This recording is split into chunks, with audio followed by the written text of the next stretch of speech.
The aroma of fresh espresso and old leather filled the air as dawn broke over the Grandview Hotel. The building itself was older than most in the city, not one of those gloss and steel towers, but something with history. Stone facade, dark wood paneling in the corridors, and an atmosphere that suggested discretion was valued above all else. It was a Monday morning when it all began. Maria Sanchez, just 25 years old, pushed her cleaning cart through the silent corridors of the 8th floor. Her brown hair was pulled back in a simple bun, and her impeccable uniform couldn't hide the tiredness in her eyes. Another sleepless night, another day of struggle. But Maria was carrying a secret. In the lower compartment of her cleaning cart, among clean towels, her 8-month-old son Gabriel was sleeping soundly. Every few steps, she would stop to check if he was still quiet, whispering loving words. "Shh, my love. Just a few more hours," she murmured, adjusting the towels that hid him. Upon reaching the door of the presidential suite, room 802, Maria knocked gently. It was always like this. 3 soft knocks, a pause, then announcing her presence. Housekeeping. Silence. She waited a few seconds before using her master key. The suite revealed itself to be different from the others, not modern and cold, but something else entirely. Dark wood furniture that looked like it came from another era, amber lighting from table lamps rather than overhead fixtures, the scent of espresso and something older, leather, perhaps cigar smoke that had long since faded but left its mark. A panoramic view of the city stretched beyond heavy curtains, but the room felt closed in, protected. Like whoever stayed here didn't want to be found.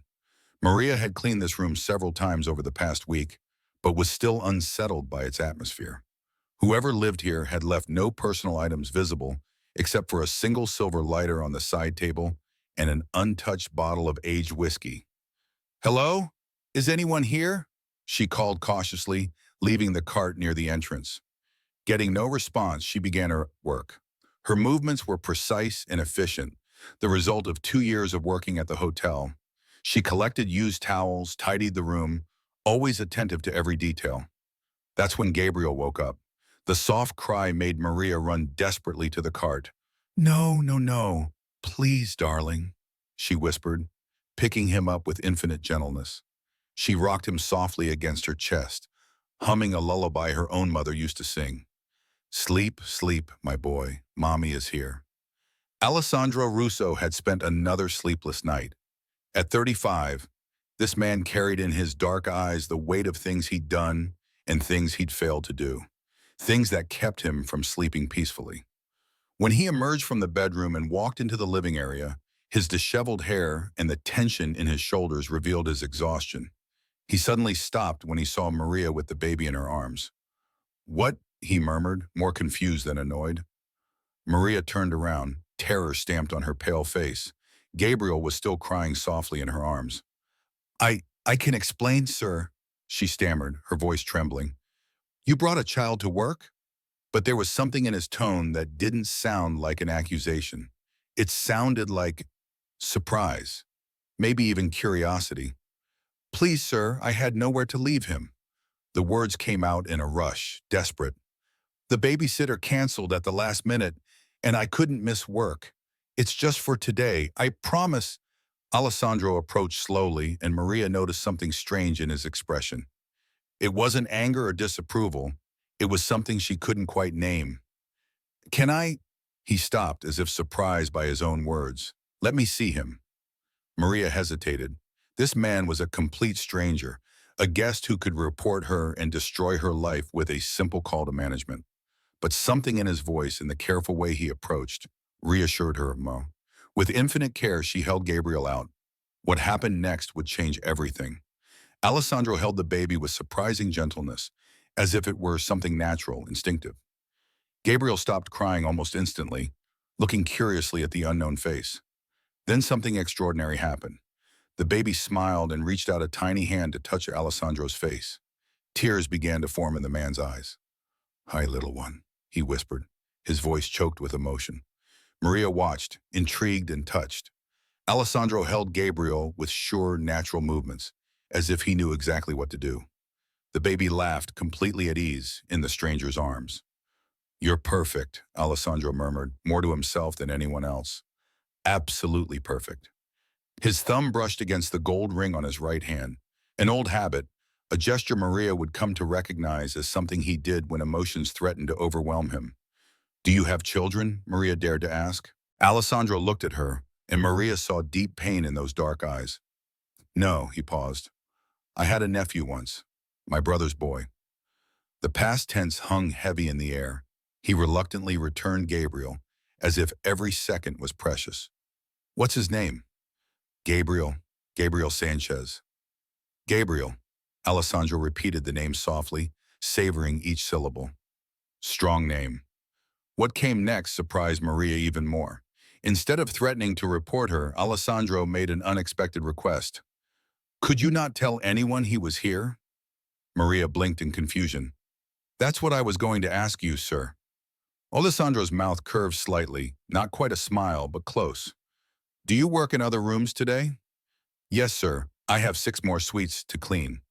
And he stays in the cart the whole time? Maria lowered her eyes, embarrassed. Usually he sleeps. He's a very calm baby. I swear this has never happened before. Can I ask something? Alessandro's voice was quieter now. Why don't you have anyone to take care of him? The question touched an open wound. Maria hugged Gabriel tightly. It's complicated, sir. Alessandro realized he had crossed a line. You don't need to explain. He stopped as if wanting to say something important, but changed his mind. Finish your work. He paused at the bedroom door. And thank you. Thank you for what? For letting me meet him. Maria finished cleaning the suite in silence, but felt Alessandro's presence even when he disappeared into the bedroom. There was something about that man that moved her, a deep sadness she recognized in herself. When she put Gabriel back in the cart, she whispered, What a strange man, my son, but strange in a good way. Gabriel babbled as if he agreed. After Maria left, Alessandro stood leaning against the wall, listening to her footsteps fade down the hallway. He wiped the tears from his face and picked up his phone. Cancel everything, he said when his associate answered. I need time. Boss, the meeting with cancel it. He hung up and went to the window, watching the city's movement below. The name echoed in his mind. Gabriel. He touched the ring on his finger again. The Russo family crest. The last connection to a world he'd tried to leave behind. A world that had taken Peter from him, his nephew, his brother's boy, the child he'd sworn to protect. The child who died because Alessandro hadn't been fast enough, careful enough, good enough. He'd left that life after Peter's funeral, walked away from the violence, the territory, the rules that had governed the Russo name for 3 generations. Kept the legitimate businesses his father had built as fronts, hotels, restaurants, real estate. Left the rest to burn. But guilt didn't care about geography. It followed him everywhere, until today. Until a baby with a gentle smile had reached for his face and made him feel, for the first time in 3 years, like maybe, just maybe, he could still be trusted with something precious. Meanwhile, in the hallway, Maria continued her work. Clara Reed, another maid, intercepted her with curiosity in her eyes. Maria, you took a long time in 802 today. It's a big suite, Maria replied, trying to sound casual. And that guest, what's he like? What do you mean? Well, he's been here for a week and no one has really talked to him. He always pays in cash. Never uses the restaurants. Some employees think he's hiding from something. Maria forced a smile. I just cleaned the room, Clara. I didn't talk to him. Okay, but be careful. Rich and mysterious men usually have dangerous secrets. Clara's words echoed in Maria's mind as she continued pushing her cart down the corridors. Gabriel was sleeping peacefully, oblivious to the whirlwind of feelings that the unexpected encounter had awakened in 2 wounded souls. Neither of them knew that this Monday morning would mark the beginning of something that would change their lives forever. Alessandro couldn't concentrate on anything for the rest of the morning. Sitting in the leather armchair, he stared at the spot where Maria had held Gabriel just hours earlier. The sensation of tiny fingers touching his face was still vivid in his memory. It was almost 2 in the afternoon when he made a decision. He picked up the internal hotel phone. Front desk, good afternoon. How can I help you, Mr. Russo?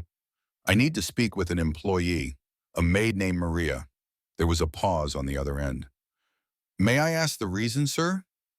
Alessandro hesitated. How could he explain? She left something in my room. I need to return it. I understand. Let me check. Maria Sanchez works the morning shift, so she's probably already gone. Can I send another maid to retrieve what she left? No. The answer came out more firmly than Alessandro intended. I need to talk to her specifically. When does she come back? Tomorrow at 7 in the morning, sir. Alessandro hung up frustrated. Tomorrow seemed like an eternity. Meanwhile, on the other side of the city, Maria walked through the narrow streets of her neighborhood with Gabriel in her arms. The contrast was stark, from the luxurious hotel suites to the simple houses and bumpy streets where she lived. She lived in a small one-bedroom apartment on the second floor of an old building. As she climbed the stairs, she met her neighbor, Mrs. Alice, a 70-year-old lady who occasionally looked after Gabriel. Hi, my dear. Hi, Mrs. Alice. How was work today? Maria forced a smile. Normal, Mrs. Alice. Thank you for offering to look after Gabriel this morning. The babysitter canceled at the last minute. Don't mention it, dear. Mrs. Alice studied her carefully. But you seem different. Did something happen? Maria shook her head, but Mrs. Alice had known her for 2 years. There was something in her eyes. Be careful, Maria.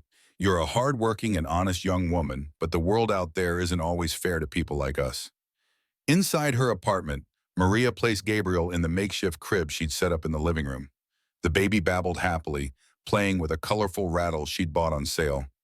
You liked that man today, didn't you? She whispered to her son. I saw how you smiled at him. Gabriel laughed as if he understood, and Maria's heart tightened. In his 8 months of life, her son had rarely interacted with male figures. His father was a subject she preferred not to revisit. The next morning, Maria arrived at the hotel 15 minutes early. She had slept poorly, dreaming of dark eyes and gentle hands holding her baby. Gabriel was particularly calm, as if he also sensed something different about today. Be quiet today, okay, my love? She murmured as she settled him into the cart. Clara intercepted her in the employee locker room. Maria, did you hear? Hear what? The guest in 802 asked for you yesterday afternoon. Specifically for you. Maria's blood ran cold. What do you mean? Patricia, from the front desk, told me. He called saying you had left something in his room. Clara leaned in, lowering her voice. Maria, this man is very strange. No one really knows what he does. He always pays in cash, doesn't receive visitors, and now he's asking for you. Be careful.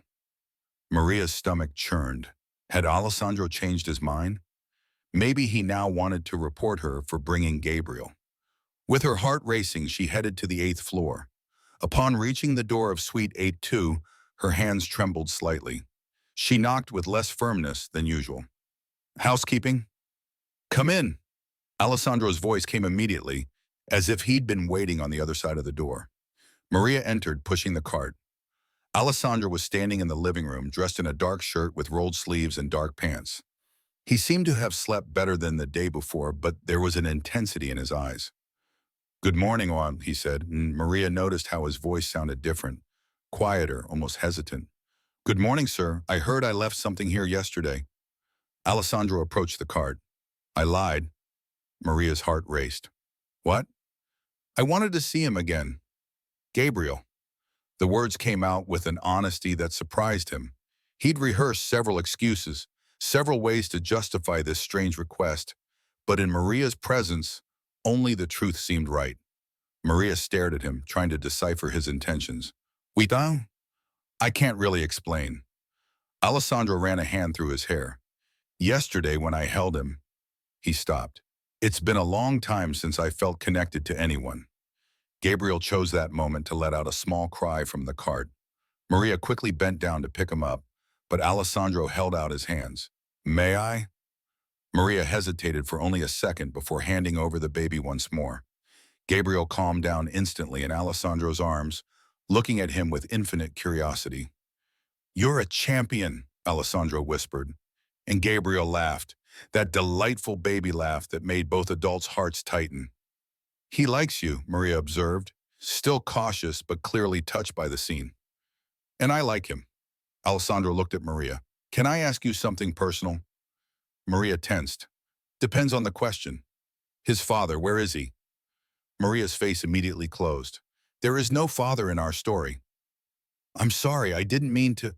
He abandoned us when he found out about the pregnancy. The words came out bitter, loaded with pain Maria rarely allowed to surface. He said he wasn't ready, that we were too young, that he had plans. Alessandro nodded slowly, something dark flickering in his eyes. His loss. Maria blinked, surprised by the simple declaration. That's why I work hiding Gabriel, she continued, the words spilling out. I don't have family here. I don't have money for good daycare. I do what I can. Gabriel babbled in Alessandro's arms, oblivious to the heavy conversation. Alessandro rocked him gently, and Maria saw how natural he seemed in that role. Have you ever taken care of children before? She asked. Alessandro was silent for a long moment. When he finally spoke, his voice was filled with emotion. Once, my nephew, Peter. He touched the ring on his finger. My brother's boy. I was supposed to protect him. What happened? I failed. The two words carried the weight of years. Before Maria could ask more, footsteps approached in the hallway. Voices of employees. Maria hurried to get Gabriel back. I have to work. Maria, Alessandro called when she'd already started organizing her cleaning materials. Yes? Tomorrow. Could you bring him again? The question was so vulnerable, so full of hope, that Maria felt something stir in her chest. I bring Gabriel every day, sir. I have no choice. Alessandro. What? My name is Alessandro, not sir. Maria nodded slowly. Alessandro. He almost smiled, and Maria realized how that expression completely transformed his face. For a moment, she forgot she was wearing a maid's uniform with a baby hidden in her cleaning cart. For a moment, they were just two people connected by something inexplicable. See you tomorrow then, Alessandro said. See you tomorrow. When Maria left the suite, Alessandro stood in the same place for several minutes, feeling something he hadn't felt in years. Hope. But in the hallway, Clara was waiting, strategically positioned near the service elevator. 45 minutes, she muttered to herself, checking her watch. 45 minutes to clean one room. She smiled with poorly concealed malice. She finally had something concrete to report to Mr. Smith, the manager. The trap was closing, and Maria had no idea. The next morning, Maria noticed that something had changed at the hotel. The looks from her colleagues seemed more inquisitive. Conversations stopped when she passed by, and Clara watched her with a smile that didn't reach her eyes. Maria, dear, Clara approached her in the locker room. People are talking. You're spending too much time on the 8th floor. I'm doing my job, Clara. Of course you are, but 50 minutes in a suite, even a big one, is a long time. Maria felt her blood run cold. Clara had been timing her. The presidential suites require more care. You know that. I do, yes, but I also know that rich guests sometimes offer extra opportunities for pretty employees. The insinuation was clear and offensive. I don't know what you're suggesting, but I don't like your tone. Relax, Maria. I'm just giving you friendly advice. Be careful not to get involved in complicated situations. Maria left the locker room with her heart racing. Gabriel was sleeping peacefully in the cart, oblivious to the tensions accumulating around them. When she arrived at Suite 802, she found Alessandro pacing nervously in the living room. He looked like he hadn't slept well. Good morning, Maria said, but immediately noticed something was wrong. Maria, we need to talk. She stopped the cart right at the door. What happened? Last night I got a call. Someone heard my name on the hotel's guest list. They're asking questions about why I've been here so long. Maria's stomach churned. And what does that mean? It means soon more people will start asking questions. He ran a hand through his hair. If they find out about Gabriel, about our daily meetings, it'll be bad. For you? No, Maria. His voice was firm. For you, I can handle attention. You could lose your job. Gabriel chose that moment to wake up, making his usual morning noises. Maria picked him up automatically, but Alessandro held out his arms. May I? As always, Gabriel calmed down in Alessandro's arms. But this time, Maria noticed something different in his expression. Deep sadness mixed with determination. Alessandro, what are you thinking? He walked to the window, rocking Gabriel gently. I'm thinking of leaving the hotel. The words hit Maria like a punch. She hadn't realized how much she'd gotten used to these morning meetings, to seeing Gabriel happy in Alessandro's arms, to having someone to really talk to. When? Tonight, maybe tomorrow morning. Maria approached, fighting against the sense of loss growing in her chest. Gabriel will miss you. Alessandro looked at her. And you? The question hung in the air. Maria found herself unable to answer because the answer scared her. Yes, she would miss him, much more than she should. Why do you care so much about us? She asked instead. Alessandro stopped rocking Gabriel and turned to her completely. Because you two gave me back something I thought I'd lost forever. What? The ability to feel. He hesitated. To feel like maybe I deserve a second chance. Maria felt tears well up in her eyes. She finally understood the pain in those dark eyes, the way he held Gabriel with such reverence. You weren't to blame for what happened to Peter, she said softly. I was responsible. His voice hardened. I was supposed to protect him. That was my job, my only job, and I failed. Accidents happen, Alessandro. Not accidents, consequences. He looked at Gabriel in his arms. My brother trusted me with his son, and his voice broke. I promised I'd keep him safe. Gabriel began to fuss, sensing the tension. Alessandro immediately composed himself. Sorry, little one. Sorry. He held the baby close, and Maria saw how safe Gabriel felt there. You're amazing with him, she observed. He reminds me I can still be useful to someone. Maria watched him rocking her son, seeing the tenderness in every movement. A strange sensation was growing in her chest. Gratitude, yes, but something deeper she couldn't yet name. Alessandro? Yes. Don't leave yet. Please. He looked at her, surprised by the vulnerability in her voice. Wait, I don't. Maria struggled with the words. Because I also feel like maybe I deserve a second chance. The moment was interrupted by knocks on the door. Not the soft knocks of a maid, but firm and impatient knocks. Damn, Maria muttered, quickly taking Gabriel from Alessandro's arms and running toward the bedroom. No, Alessandro said quietly. I'm not hiding you anymore. Alessandro, my job. Trust me. The knocking became more insistent. Alessandro walked to the door with measured steps. When he opened it, he found not only Richard Smith, the hotel manager, but also Clara with a triumphant smile on her lips. Mr. Russo, Richard said, I've received information that there are inappropriate activities taking place in your suite. I'll need to inspect the premises. Alessandro didn't move from the door. By what authority? As the manager of this hotel, I have the right to— No. The single word carried absolute authority. No warrant, no entry.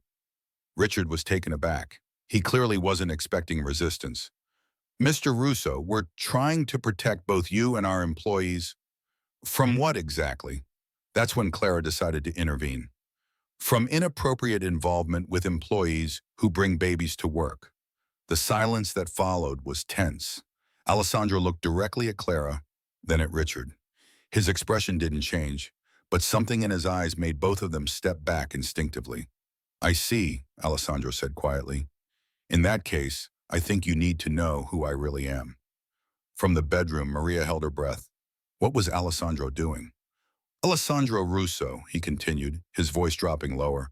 I own this hotel, and the chain, 23 properties across 5 states. Richard and Clara's expressions changed drastically. Now, Alessandro continued, stepping into the hallway and closing the door behind him, let's talk about policies and how this hotel treats employees in difficult situations. The silence in the hallway was deafening. Richard had visibly paled, while Clara seemed to have lost all the confidence she'd shown seconds earlier. Mr. Russo, Richard stammered, I didn't know you were— What? Alessandro interrupted, his voice quiet but sharp. One of the owners, someone who actually decides policies? From inside the suite, Maria heard everything, her heart pounding. Gabriel was sleeping in her arms, oblivious to the drama unfolding. Alessandro wasn't just a rich man. He owned the entire chain. Sir, there was a misunderstanding, Richard tried to explain. The employee has a name, Maria Sanchez, and you will treat her with respect. Clara finally found her voice, desperation replacing arrogance. Mr. Russo, I was just trying to protect the hotel's interests. A maid bringing babies to work is against the rules. What exactly is the hotel's policy for employees with small children? Alessandro asked. Richard opened and closed his mouth several times. Well, we don't have a specific policy for no maternity support, no corporate daycare, no assistance. Alessandro shook his head slowly. That changes. Today. Maria heard footsteps approaching. It was Alessandro. Maria, come out, please. With Gabriel in her arms, she emerged from the bedroom. Richard and Clara stared at her with expressions of shock. Richard's from embarrassment, Clara's from poorly disguised anger. Maria, Alessandro said quietly, this is Mr. Richard Smith, the manager. Mr. Smith, this is Maria Sanchez, one of the most dedicated employees you have.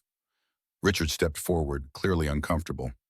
Ms. Sanchez, I would like to apologize for any misunderstanding.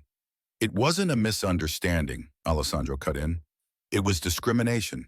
A single mother being harassed for trying to balance work with raising her child. He turned to Clara. And you were specifically cruel, timing a colleague, spreading malicious insinuations. I was just trying to, Clara began. You were trying to harm a colleague out of jealousy. Alessandro didn't let her finish. Gabriel chose that moment to wake up. And seeing Alessandro, reached out his little arms with a radiant smile. The baby babbled happily. Alessandro melted instantly, holding out his arms. Maria handed Gabriel over, and the baby laughed, playing with Alessandro's collar. The scene was so natural, so full of tenderness, that even Richard was moved. Mr. Russo, Richard said cautiously, may I ask, what exactly is your relationship with Mr. Sanchez? Alessandro looked at Maria, then at Gabriel in his arms. Maria is important to me. She and Gabriel both are. Maria's heart raced. The way Alessandro spoke, looking directly into her eyes, important how? Clara couldn't hold back. Alessandro turned to her with an expression that made her shrink back. Important enough that I'm making changes in my life, in how I live, who I build a future with. His words hit Maria like lightning. He was talking about the future, with them. Alessandro, she whispered. He approached, Gabriel still in his arms. Maria, can we talk? Privately? Richard hurried out, dragging Clara with him. Of course, Mr. Russo. Ms. Sanchez, consider the rest of the week paid leave while we revise our policies. When they were finally alone, Alessandro walked to the sofa and sat down, placing Gabriel on his lap so the baby could play with his fingers. Maria, please, sit. She sat beside him, still processing everything that had happened. You really own this hotel? She asked. The chain. My father left me the legitimate businesses. I walked away from everything else. Gabriel babbled happily, pulling at Alessandro's fingers. Why didn't you tell me? Maria asked. Because I didn't want it to change how you saw me. He looked at her. We already had enough differences between us. Maria lowered her eyes. And now, she said quietly, now that everyone knows who you are, now I want to stop hiding. Alessandro held her hand. I want to build something real. With who? With you. The declaration hung in the air. Maria's heart was beating so fast she was sure Alessandro could hear it. Alessandro, you don't really know me. We've only known each other for a week. I know enough. He squeezed her hand gently. I know a courageous woman fighting alone to raise her son. I know someone who works honestly, who didn't judge me for my past, who gave me a chance to be better. Gabriel looked from one to the other, as if feeling the intensity of the moment. I know a kind man, Maria said softly, who treats my son like he's his own, who listens without judging, who carries pain but can still be gentle. Maria, Alessandro's voice was barely a whisper. I'm in love with both of you. The words came out simple, honest, direct. Maria felt tears form. How can you be so sure so quickly? Because for the first time in 3 years, I wake up wanting to live. Because Gabriel gave me back the belief that I can protect someone without failing. Because when I look at you, I see not just a beautiful woman, but a partner. Someone I want to share everything with. Gabriel began to get restless, signaling he was hungry. Maria reached for him, but Alessandro surprised her. Can I feed him? Maria blinked. You know how to do that? Peter taught me. Before everything. Maria watched him get the bottle from the diaper bag. Alessandro held Gabriel with one hand and the bottle with the other, and the baby immediately began to suck eagerly. He trusts you completely, Maria observed. And you? Alessandro looked at her. Do you trust me? Maria watched him feeding her son with such care, such tenderness. Yes, she whispered. I trust you. Enough to let me be part of your lives, for real? Maria felt a tear run down her face. Alessandro, are you sure? I come with baggage, a baby, few resources, a complicated past. Maria, he interrupted gently, do you think I care about any of that? You should. We're two people who were hurt, who learned to survive alone, and who now have the chance not to be alone anymore. Gabriel finished his bottle and Alessandro placed him against his shoulder, making small circular movements on the baby's back. The gesture was so natural that Maria's heart ached. What exactly are you proposing? She asked. I'm proposing we leave this hotel together, that I find us a place where Gabriel can have his own room, toys, everything a child deserves. As charity? As family, Alessandro corrected. Maria, I want Gabriel to call me Dad. I want to teach him to walk, talk. I want to be there when he's sick, when he's happy, when he grows up. Maria laughed through her tears. He's 8 months old, Alessandro. And I want to be there for every month to come. Alessandro leaned closer. Maria, I love you. I love you and I love Gabriel. I want to build a family with you. Gabriel burped loudly, making them both laugh. I think he approves, Maria said, wiping her tears. And you? Do you approve? Maria looked at Alessandro, then at Gabriel, sleeping peacefully against his chest, then back at Alessandro. I love you too, she whispered. Alessandro's expression transformed completely. Really? Really, but I'm scared. Of what? That I'll wake up and discover it's too good to be true. Alessandro held her hand with his free and Gabriel sleeping peacefully against his chest. Then we'll wake up together every day to make sure it's real. Maria leaned in, and for the first time, their lips met in a soft kiss full of promises. Gabriel murmured something in his sleep, a little smile on his face, as if even in his dreams he knew he finally had a complete family. When they separated, Alessandro rested his forehead against hers. Ready to start our new life? Maria looked around the suite that had become the unlikely setting for their story, then at the man who had transformed her existence in just 1 week. Ready.